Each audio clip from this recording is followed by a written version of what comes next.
Hello kids, you're welcome to another class. In today's class, we'll be learning about military government and dictators. And hereafter, we'll still be going to military rules and democracy in Nigeria. Alright, military governments and dictators. Also known in the past, one of the form of government was the military government. Sometimes the military may decide to take over the government. And before we continue with this, military is divided into different parts. We have the army, is part of the military. They defend our country on the ground. The navy defend the country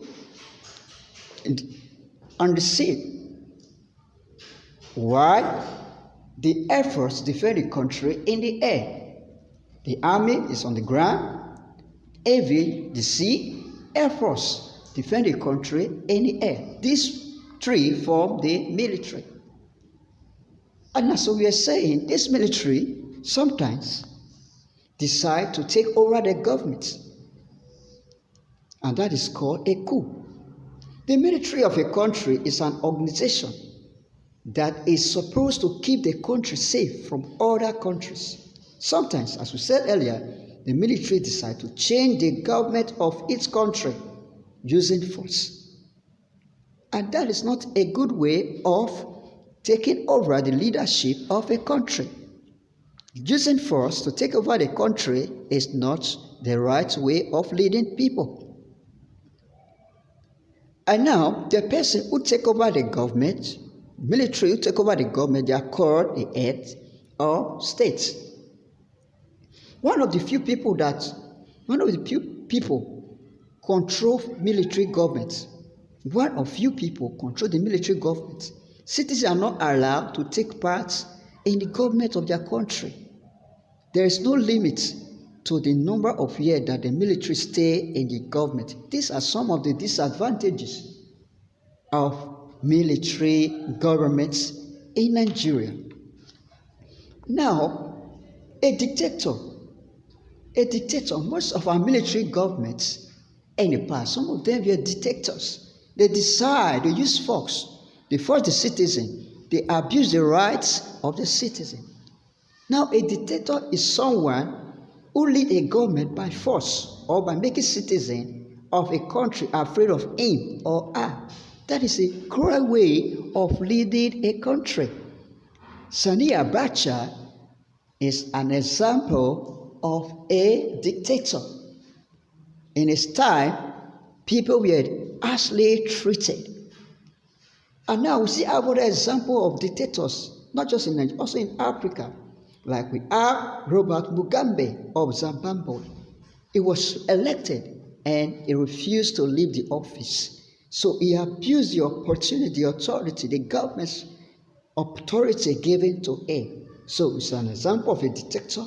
We see General Idi Amin in Uganda. So these are examples of dictator. So leading a country through this method is not the best way of government. Now, military rule and democracy in Nigeria. Some of this military, how did they rule our country? We have different numbers of them that rule our country, Nigeria. At a time, they will return to democracy. After some time, a coup will occur. That is forceful taking over of the government. They will return back to military. So they were alternating it in that way. Now, the first person we are talking about here is Angui Ironsi.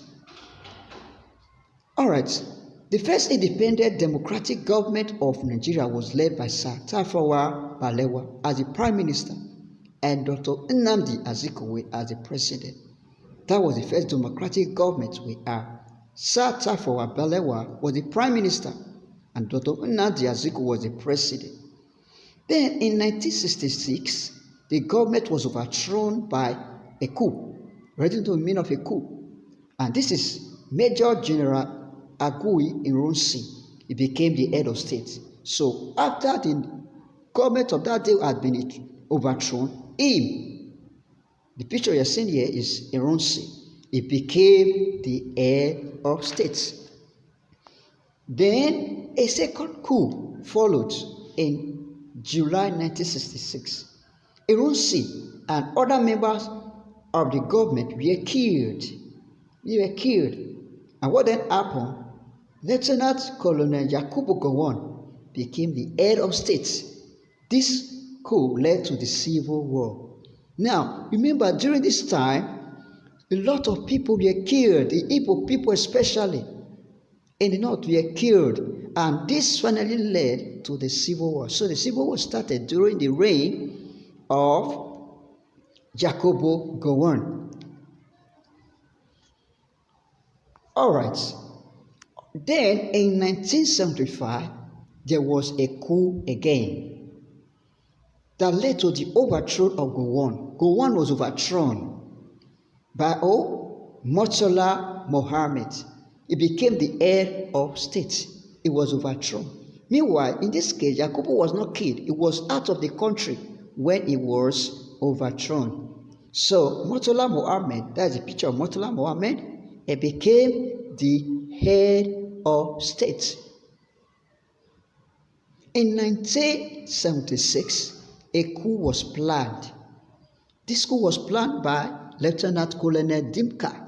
He planned a coup, though the coup didn't work at the end. But Murtala Mohammed was killed in his car. That is the car in the picture there. He was killed, he was shot through the windscreen of the car. He was injured and he died. However, the plan of the Colonel Dinka didn't come true. He was not able to take over the government. What then happened? The next person in command to Murtala Mohammed, which is Brigadier Olusegun Obasanjo, took over the government. So after the death of Murtala Mohammed, Brigadier Olusegun Obasanjo, which was the next in command to him, took over the government.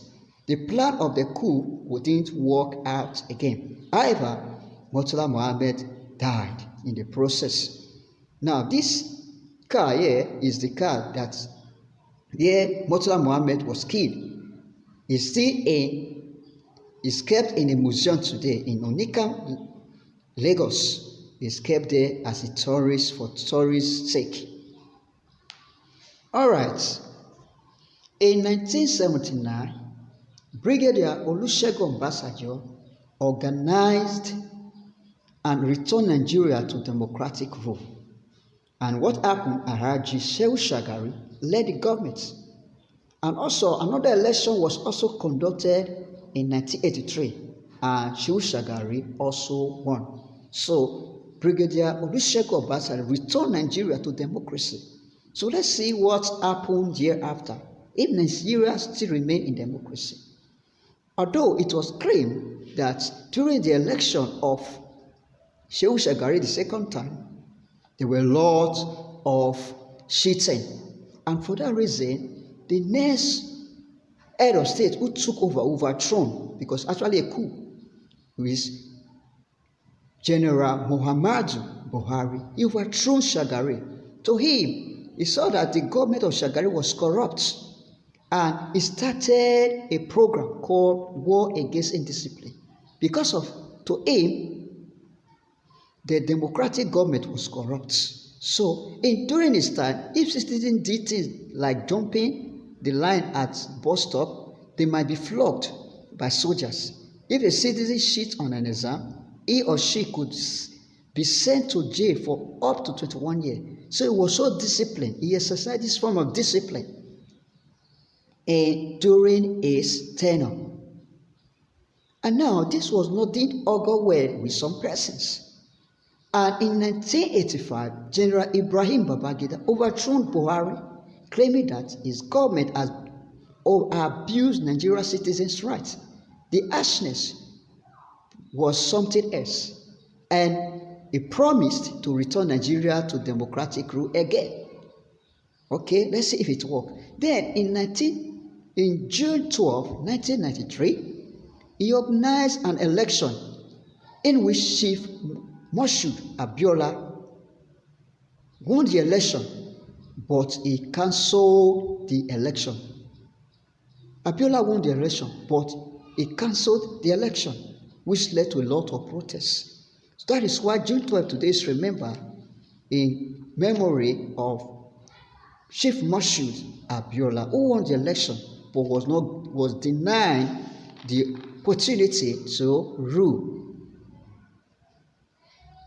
And now, after some time, the government was led by, in August 1993, Ibrahim Babangida decided to hand over, because after much pressure from the masses, he decided to hand over the power to Chief Ernest Shonekan. Now, this is a picture of Moshood Abiola, the winner of June 12, 1993 election, who was denied of his election, was denied of ruling Nigeria after winning the election. Then, there came Sani Abacha. In 1993, Sani Abacha overthrew Chief Ernest Shonekan. Remember, Chief Ernest Shonekan was the person that Babangida handed over to. So that same year he handed over to him, he was overthrown by Sani Abacha. Abacha is believed to be one of the most corrupt in Nigerian history. He abused the rights of citizens during his time. Under Abacha, many Nigerian citizens who did not support the government were arrested and killed. Others went into exile. That is to leave, they run away from the country because they were scared of the government. All citizens are supposed to have the right to live safely in their country. So Sani Abacha was so cruel during his time. Now let's see how Nigeria later came back to democracy. So we've seen different ways Nigeria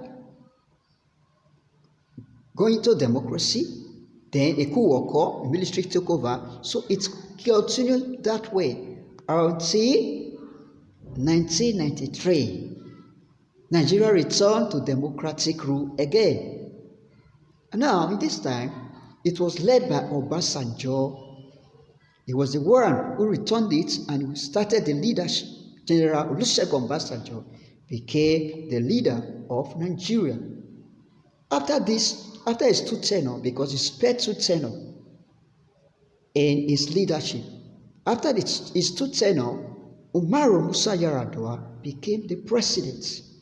However, though he died during his time, during his presidency, he died in 2010 due to his illness, and his vice, Goodluck Jonathan, took over from him.